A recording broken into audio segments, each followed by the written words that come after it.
Yes, very good morning to all of you. Myself, Mahesh Jagdish Pingle, lecturer Electronics Engineering, Government Polytechnic Ambad.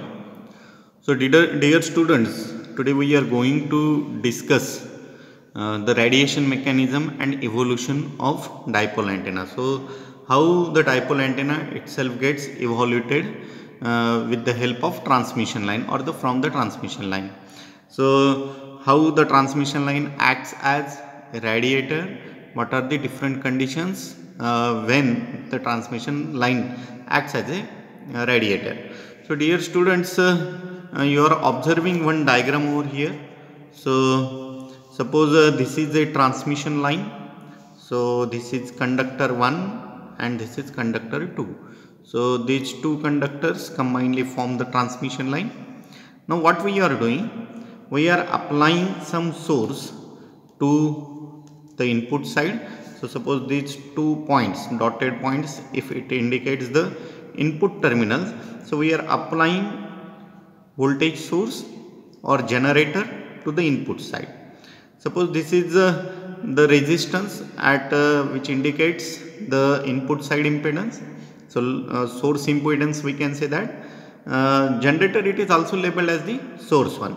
So, the source or the generator it is applied to the input side. Now, what we are doing is that we have not connected any load to the output side. So, it is open circuited transmission line. Open circuited transmission line means that there is no any kind of load resistor it is connected at the output side. It is open circuited, right? Now, whenever some voltage is applied to this particular transmission line, there is forward energy which is propagating from source to the load. Okay, but at that time, what we are saying that we are observing that the load it is completely open. Now, because of this open circuited load or transmission line, some kind of energy gets reflected back to the source, and these will create the standing waves. So, you are observing here the voltage standing waves. So, dotted lines are nothing but the voltage standing waves are created over here. So, the forward and reverse travelling waves combine and they will create the standing wave pattern within this particular transmission line. Now, suppose if I am considering this dotted line or the voltage standing waves as the voltage terminal. So, what we are observing that the voltage antinode is present at the open circuited load end. So, first of all we must know what exactly we mean by the voltage antinode. So, this is your voltage antinode, this point it is voltage antinode, because where there is a voltage peak level or the maximum level we are observing, that particular point it is called as the voltage antinode, right? So, at this particular end line we are observing a voltage antinode position, right? Now, this particular voltage antinode position it is responsible for the radiation, because there is no any conductor available, transmission line available for the standing waves to propagate further. So, there is some escapation of the energy or the radiation of the energy, and that radiated energy generates the radiation of the transmission line, and here the transmission line itself acts as a radiator. So, what exactly the radiation mechanism is done within this particular transmission line process is that at the point of open circuit, all incident energy must be ideally be reflected back. So, whatever the energy we have applied over here, everything, each and every energy will be reflected back to the source. But it is the ideal case. Practically what we say that, practically a small portion of electromagnetic energy escapes from the system and gets radiated. So, these particular lobes are indicating that escaped energy from the transmission line. So, in ideal condition, whatever the energy transmitted from source to the load, all energy must reflect back towards the source, but practically it is not possible. Some amount of energy gets escape out from this particular transmission line circuit, and these escaped energy, it is nothing but the radiations. Now, why these radiations are done at the open end and how it takes place? This radiation occurs because of the line of force traveling towards the open circuit must undergo a complete phase reversal when they reach the point of open circuit. So there should be a phase reversal of your voltages, but no any end available over here. So no any kind of phase reversal takes place and the loops will be created. However, all of them are not able to do this. So as they possess the equivalent mechanical inertia, therefore some of them escapes. The percentage of amount of energy radiated for the total energy is very small, and this is due to two reasons: the mismatch between transmission line and the surrounding space, which acts now as a load. So whatever the space over here itself acts as a load, so that's why whatever the energy escaped one, it is very small one. As the two wires are too close, very close to each other, so here we are observing these two wires are very much close to each other. The radiation from one tip will cancel the radiation from the other one. So this is because of they are of opposite polarities and the distance between them is too small as compared to the wavelength. Now,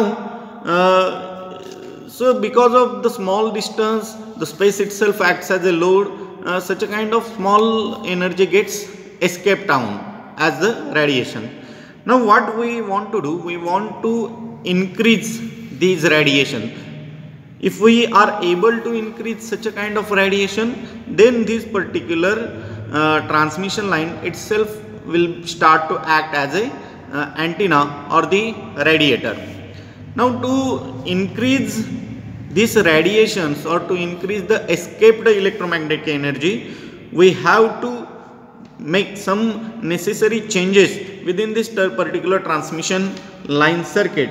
So in this particular circuit, we have what we have done, we have enlarged the spreading of two wires. So this particular transmission line gets a curved nature over here. So here the changes we have done. So this is conductor 1, this is conductor 2, and whatever the output end of the transmission line, we have enlarged that one and get some curvature nature. So whatever the enlarged area, this will improve the radiation. So because of this kind of spreading of the two wires, the coupling between transmission line and free space is improved, and as the tip have gone away from each other, the amount of cancellation also gets reduced. So because of the enlargement of these output ends, the tip cancellation process, it will be very minimum, and whatever the energy, it will be escaped out. The electric field and magnetic field are fully coupled to the surrounding space, and the radiation increases to its maximum value. Now if we want to form a dipole from this particular open circuit transmission line which has enlarged one, this particular transmission line can be converted as a dipole. So here what we are observing, here is the curvature nature of the transmission line, but here exactly 90-degree angle it is made of this particular transmission line. So these two inputs, that is transmission line conductor inputs, acts as a feed point to the dipole antenna, and these particular flares are nothing but the dipole of the antenna. So the electromagnetic energy will be escaped from such a kind of dipole antenna. Now whenever we say that this transmission line itself acts as a dipole antenna, the two poles are formed. So these are the two poles of the dipole antenna, and this is nothing but the center feed of the dipole antenna, because whatever the electromagnetic energy which we want to transmit, it is given to the center, so itself becomes a feed point over there. So feed point is nothing but the point where we can enter give the input to the antenna, and because of the whatever the current we have fed to that particular conductor, the voltage will be created, electromagnetic energy will be created, and that will escape out from this particular dipole antenna. Now when the total length of these two conductors is lambda by 2, that is half wavelength, this dipole itself acts as a half wave dipole. So if the length of these two conductors, so from conductor 1, conductor 2, if this particular length it is lambda by 2, then such a kind of antenna, it is called as half.